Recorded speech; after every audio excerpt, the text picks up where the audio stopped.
তো দ্বিমাত্রিক গতিতে সময়ের বিষয়টি নিয়ে বেশ কিছুক্ষণ আলোচনা হলো। তো এখন আমরা তুলনামূলক সহজ দুইটি ম্যাথ করব পরপর। প্রথমটা একটু বেশি সহজ, পরেরটা তুলনামূলক একটু কঠিন। তো আমরা চেষ্টা করব যে দুইটাকে একটু বিশ্লেষণ করে কোনো বেসিক লুকিয়ে আছে কিনা, বা প্রশ্নে যদি ডাটা কম দিয়ে দেয়, হ্যাঁ, সেক্ষেত্রে আমরা কিভাবে এই জিনিসটা সলিউশন করব, ম্যাথটা সলিউশন করব। তো এখন যে ম্যাথটা দেখতে পাচ্ছ, এটাতে আসলে সমস্ত ডাটাই দেওয়া থাকবে। পরের যে ম্যাথটা করা হবে সেখানে হয়তো একটা ডাটা কম আসবে। তো আমরা এই ম্যাথটা করে পরের ম্যাথটাতে যাব, তাহলে বুঝতে পারবো যে সিচুয়েশনগুলো কিভাবে হ্যান্ডেল করতে হয়। ঠিক আছে, তাহলে আমরা প্রশ্নটা পড়ি। প্রশ্নটা পড়ার সাথে সাথে আমরা যেগুলো ইম্পর্টেন্ট ডাটা দেওয়া থাকে সেগুলো আসলে দাগে ইয়ে ফেলাটাই ভালো, যে কোনো ম্যাথের ক্ষেত্রেই। তো ঠিক আছে, কথা না বাড়িয়ে অঙ্ক করা শুরু করি। ঠিক আছে, এখানে বলতেছে যে একজন ফুটবলার ভূমির সাথে হচ্ছে যে 30 ডিগ্রি কোণে 25 মিটার/সেকেন্ড বেগে ফুটবলে কি করলেন। তাহলে আমাদের থিতা দেওয়া আছে 30 ডিগ্রি, আর ইউ আদি বেগ দেওয়া আছে 25 মিটার/সেকেন্ড। ঠিক আছে, বলটার রেঞ্জ দেওয়া আছে, লিখে ফেলি। যেটা যেটা আমরা জানি সেটা লিখে ফেলাটাই ভালো, তখন ম্যাথ করতে গেলে আমাদের হচ্ছে এই সুবিধা হয় আর কি। মিটার হয়। তো ওই বলটির উড্ডয়নকাল কত? ঠিক আছে, আমাদেরকে বের করতে বলছে যে উড্ডয়নকাল। উড্ডয়নকালকে আমরা কি দিয়ে প্রকাশ করি যেন? টি দিয়ে। ঠিক আছে, এবং গতিপথের সর্বোচ্চ উচ্চতা, বা এটাকে হচ্ছে আমরা বলতেছি এইচ। এইচ কত সেটা বের করতে হবে। হ্যাঁ, আচ্ছা। তাহলে আমাদের চিত্রটা কেমন হবে? চিত্রে এভাবে নিক্ষেপ করা হয়েছে আদিবেগ। ঠিক আছে, আর এখানে হচ্ছে আমাদেরকে বের করতে বলছে রেঞ্জ, তাই তো? তাহলে আমাদের আদিবেগ দেওয়া ছিল ইউ, যেটা দেওয়া আছে 25 মিটার/সেকেন্ড। 25, আর থিতা দেওয়া আছে 30 ডিগ্রি। আচ্ছা, আর আমাদেরকে বের করতে বলছে হচ্ছে রেঞ্জ কত। না, রেঞ্জ দেওয়া আছে, রেঞ্জ হচ্ছে 55 দেওয়া আছে। ঠিক আছে, আচ্ছা। অনেক সময় আসলে এইভাবে ছবি এঁকে এখানে ডাটাটা লিখে ফেলা ভালো, এই প্র্যাকটিসটা। আমি সাধারণত এটা করি। তো কেউ চাইলে সেটা অ্যাপ্লাই করতে পারে। আমাদেরকে বের করতে বলছে পর্যায়কাল কত। পর্যায়কাল মানে হচ্ছে আমরা জানি যে যেখান থেকে যাত্রা শুরু করছে এ থেকে, যেখানে গিয়ে যাত্রা শেষ করলো বি, বি পর্যন্ত আসতে যে সময়টা লাগে সেটাই হচ্ছে পর্যায়কাল। আর বের করতে বলছে যে এখানে সে সর্বোচ্চ কত উপরে উঠেছিল, তাই তো? ওইটাকে আমরা বললাম এইচ। অনেক জায়গায় এটাকে এইচ ম্যাক্স, ম্যাক্সিমাম হাইট। ঠিক আছে, যেহেতু অনেকগুলো উচ্চতা আছে, যেমন ধরো যে এটাও একটা উচ্চতা। ঠিক আছে, এতটুকু উপরে ছিল, এটাও একটা উচ্চতা। হ্যাঁ, কিন্তু আমাদের ম্যাক্সিমাম হাইট কিন্তু আসলে ওই দুটা না, ম্যাক্সিমাম হাইট হচ্ছে একটাই, যেটা এই যে সর্বোচ্চ উচ্চতা। আচ্ছা, এখন আমরা যখন ম্যাথ করতে যাব তখন আমাদেরকে যেহেতু টি বের করতে বলছে, পর্যায়কাল, তাহলে আমরা এমন একটা সমীকরণ অ্যাপ্লাই করার চেষ্টা করব যেখানে টি আছে এবং ডাটাও বেশি। যেমন ধরো যে এস সমান u t plus minus half g t square. আমি পর্যায়কালটাকে নিলাম। তাহলে এ থেকে বি পর্যন্ত আসতে যে সময়, সেটা যেহেতু পর্যায়কাল, তাহলে এখানে এস যেটা সেটাও হবে এই যে এ থেকে বি পর্যন্ত দূরত্ব। ঠিক আছে, সমীকরণে একটার সাথে আরেকটা ডাটার মিল থাকবে। তাহলে এটাকে, এই এসটাকে আমরা কি বলতেছি? রেঞ্জ। হুম, সরণ। এ থেকে বি পর্যন্ত সরাসরি দূরত্ব, সরণ। ঠিক আছে, এগুলো নিয়ে আলোচনা হয়েছে এর আগেও, তারপর আমি মনে করে দিচ্ছি। আর দেখো, আমাদের ইউ যেটা, সেটা চলে গেছে একটা অ্যাঙ্গেলে, তাই তো? একটা অ্যাঙ্গেলে চলে গেছে। কিন্তু আমাদের এস বা আর যেটা, সেটা হচ্ছে আহ মানে এই বরাবর, এই দিকে হচ্ছে আমাদের আসলে আরেকটা এই বরাবর। তাহলে আমাদের ইউটাকেও ঘুরিয়ে কি করতে হবে? ইউটাকেও এখান থেকে ঘুরিয়ে এইখানে নিয়ে আসতে হবে, তাই তো? তো তখন ওইটাকে আমরা কি বলি? তখন ওইটাকে আমরা বলি ইউ এক্স, তাই না? ইউ এক্স, যেটা আর বরাবর কাজ করতেছে সেটা, বা এস বরাবর কাজ করতেছে সেটা। আমরা এটাকে বললাম ইউ এক্স, সাথে পর্যায়কালটা আমরা বের করব।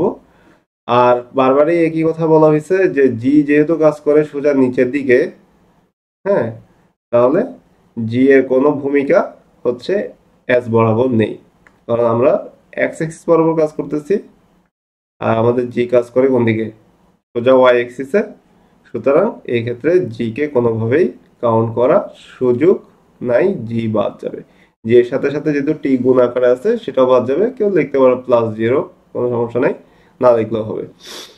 তাহলে এইভাবে এখানে আমরা পরবর্তীতে ইকুয়েশনটা আস্তে আস্তে সামনের দিকে আগিয়ে নিতে পারি। ঠিক আছে, তো ইউ এক্স মানে হচ্ছে ইউ কস থিটা, তোমরা জানোই। তারপর এটা প্র্যাকটিস করার জন্য এরপরে আমরা আরেকটা ম্যাথ করব, তখন হচ্ছে এখানে হয়তো একটু গরমিল, একই ম্যাথ থাকবে, একটু গরমিল করে দেওয়া হবে। তো যাই হোক, এটা শেষ করি। আর এর মান দেওয়া ছিল 55.174, আর এখানে হচ্ছে ইউ কস থিটা, ইউ এর মান দেওয়া ছিল 25 metre per second into cos theta, cos theta, থিটার মান দেওয়া আছে 30 ডিগ্রি, ইন্টু টি পর্যায়কাল। যেহেতু আমি এস নিয়েছি এ থেকে বি পুরাটা, তাহলে এখানে সময় যেটা বের হবে সেটা পর্যায়কাল। আমি যদি এরকম নিতাম অর্ধেক, এ থেকে বি পর্যন্ত না নিয়ে এই যে সর্বোচ্চ উচ্চতার গোড়া পর্যন্ত নিতাম, এই পয়েন্টটাকে নাম দিলাম মনে করো সি, তাহলে অর্ধেক নিলে আমি যে সময়টা পেতাম সেটাও কিন্তু এই যে অর্ধেক পরিমাণ সময়, অর্থাৎ সর্বোচ্চ উচ্চতায় ওঠা পর্যন্ত সময়। ঠিক আছে, অর্থাৎ আমি আর কে যদি 2 দিয়ে ভাগ করে এই এ থেকে সি পর্যন্ত দূরত্বটা নিতাম, ওইখান থেকে যে টাইমটা বের হতো সেটা কিন্তু এই মানে এ থেকে সি বা সর্বোচ্চ উচ্চতায় ওঠার যে সময়টা সেটাই পেতাম আর কি। তো যাই হোক, আমরা যেহেতু পুরো অ্যাপটাই নিয়েছি, সুতরাং এখন আমরা পর্যায়কালটাই পাবো, সম্পূর্ণ পর্যায়কালটা। ঠিক আছে, তাহলে এখান থেকে টি হিসাব করে যদি আমরা বের করি 2.5484 সেকেন্ড। ঠিক আছে, এটাই হচ্ছে আমাদের পর্যায়কাল, অর্থাৎ বস্তুটার এই এ থেকে বিতে আসতে সময় লেগেছে ফুটবলটার এত সময়। এটাই হচ্ছে আনসার। ঠিক আছে, এখন যদি আমি এটাকে 2 দিয়ে ভাগ করি, তাহলে যেটা পাবো সেটা হচ্ছে এই যে এ থেকে সিতে আসতে সময়টা। ঠিক আছে, অর্থাৎ সর্বোচ্চ উচ্চতায় উঠতে যে সময় লাগে, সর্বোচ্চ উচ্চতা থেকে আবার নামতে একই সময় লাগে, এই কারণে 2 দিয়ে ভাগ করলেই হয়ে যাচ্ছে। আচ্ছা, যদি গ্রাফটা এরকম হয় যে বলটা ভূমি থেকে যাত্রা শুরু করে ভূমিতেই পড়ে, তখনই আমার এই কথাবার্তাগুলো প্রযোজ্য হবে। ঠিক আছে, যদি এরকম না হয় যে ভূমি থেকে উড্ডয়ন করে ভূমিতেই পড়লো না, তখন কিন্তু এই কথাগুলো প্রযোজ্য হবে না যে সর্বোচ্চ উচ্চতায় নামতে সময়, উঠতে সময়, নামতে সময় সমান। হ্যাঁ, এটা তখন হবে না, এই সব ক্ষেত্রে হবে। তো ব্যতিক্রমগুলো আমি দেখিয়ে দিব, সমস্যা নেই, ওইসব নিয়ে চিন্তা করার এখন দরকার নেই। আচ্ছা, তাহলে আমাদের এটা বের হয়ে গেল। এখন আমরা যেটা করব সেটা হচ্ছে আরেকটা প্রশ্ন ছিল আমাদের, সর্বোচ্চ উচ্চতায় কত। তাহলে এটা তোমরা চাইলে বের করে ফেলতে পারো খুব সহজেই। আমরা জানি যে ঠিক আছে, এস এস ইকুয়াল টু হচ্ছে, এখন আমাদের আমাদের দরকার হচ্ছে এইচ, তাহলে আমরা এস এর জায়গায় লিখবো এইচ।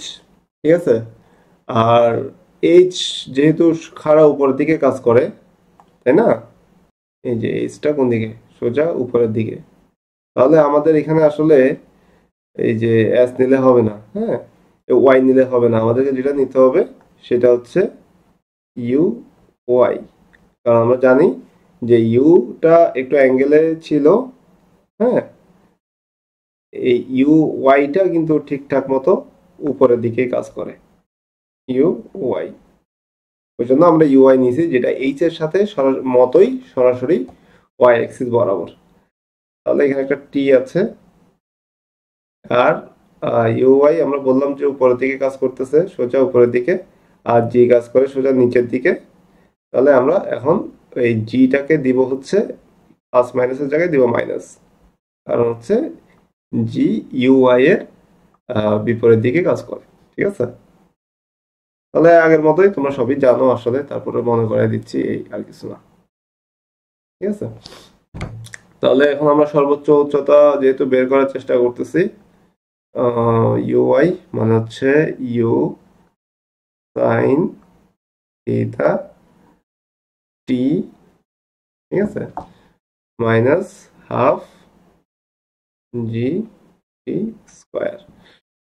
তাহলে এখানে এইচ এর মান যখন আমরা বের করতে যাচ্ছি, আমাদেরকে যেটা করতে হবে, এই যে মানগুলো এখন জাস্ট বসাতে হবে। ইউ এর মান ছিল 25 সাইন থিটা, থিটার মান হচ্ছে 30 ডিগ্রি, তোমরা সবই জানো, প্রশ্নে দেওয়া আছে। ইন্টু টি, টি হচ্ছে আসলে সর্বোচ্চ উচ্চতায় উঠতে সময়, সর্বোচ্চ উচ্চতায় উঠতে সময়, এ থেকে সিতে যেতে সময় যেটা, সেটাই হচ্ছে আমাদের এখানকার এই সমীকরণের টি। এই টিটা হচ্ছে এই যে পর্যায়কালকে 2 দিয়ে ভাগ করলে আসলে এই টিটা পাওয়া যাবে। সর্বোচ্চ উচ্চতা পর্যায়কাল হচ্ছে তার ছিল 2.5484 সেকেন্ড, ওইটাকে 2 দিয়ে ভাগ করলেই আসলে অর্ধেক যেতে, অর্থাৎ সর্বোচ্চ উচ্চতায় উঠতে কত সময় লাগবে সেটা কিন্তু বের হয়ে যাবে। তাহলে এটাকে আমরা যদি একটু ক্যালকুলেটর করি, 1.274 সেকেন্ড। ঠিক আছে, এটা হচ্ছে আমাদের সর্বোচ্চ উচ্চতায় উঠতে সময়। যদি এটা বের করতে বলতো সর্বোচ্চ উচ্চতায় উঠতে সময়, তাহলে 1.274টা বসিয়ে দিতে। 1.274 মাইনাস, এই যে এখন মাইনাস হাফ ইন্টু 9.81 ইন্টু এই যে টি স্কোয়ার, 1.274 স্কোয়ার। ঠিক আছে, তাহলে আমরা জাস্ট মানটা বসিয়ে দিলাম। এখানে একটা জিনিস তোমাদের একটু মনে করাই দিই বারবার, তোমরা যেটা করবা সেটা হচ্ছে এই যে টি এর মানটা, ঠিক আছে, দেখবা ম্যাক্সিমাম তোমরা টি এর মানটা আসলে বসাও না। ঠিক আছে, এটা ভুল করো, বসাও না। আবার এটার সাথে যে একটা স্কোয়ার আছে, এটাও অনেকে ভুলে যাও। ঠিক আছে, এই ভুলগুলো করা যাবে না, তাহলে এটা মাথায় রাখবা। ঠিক আছে, ঠিকঠাক মতো ক্যালকুলেটারে বসিয়ে দিলেই আমাদের অঙ্কটা হয়ে যাচ্ছে। 7.6966, 7.966, অর্থাৎ সে সর্বোচ্চ হচ্ছে এত মিটার উপরে উঠছিল। ঠিক আছে, 7.966 মিটার সে উপরে উঠে, এটা হচ্ছে আমাদের আনসার। আশা করি বুঝতে পেরেছো যে আসলে বিষয়টা অতটা কঠিন না। পর্যায়কালটা আমরা হচ্ছে এখান থেকে বের করে নিয়ে পর্যায়কালকে 2 দিয়ে ভাগ করেই আসলে সর্বোচ্চ উচ্চতায় ওঠার সময়টা পেয়েছি, পরে যথারীতি সমীকরণ ইউজ করেছি। আর ওয়াই অ্যাক্সিস বরাবর জি কাজ করে, এটা মাথায় রাখতে হবে। আর জি এর আগে মাইনাস, কারণ হচ্ছে আমাদের ইউআই এর ডিরেকশন আর জি এর ডিরেকশন সবসময় এই ক্ষেত্রে হচ্ছে বিপরীতমুখী ছিল, ওই জন্য। ঠিক আছে, ঠিক আছে, চলো আমরা হচ্ছে এখন নেক্সট আরেকটা ম্যাথে যাই, যেটা অলমোস্ট সিমিলার কিন্তু একটু ঝামেলা আছে। আশা করি এটাতে তোমাদের কোনো প্রশ্ন নাই, তোমরা এটা পারবা। আমরা আরেকটা প্রশ্ন নিয়ে যাই।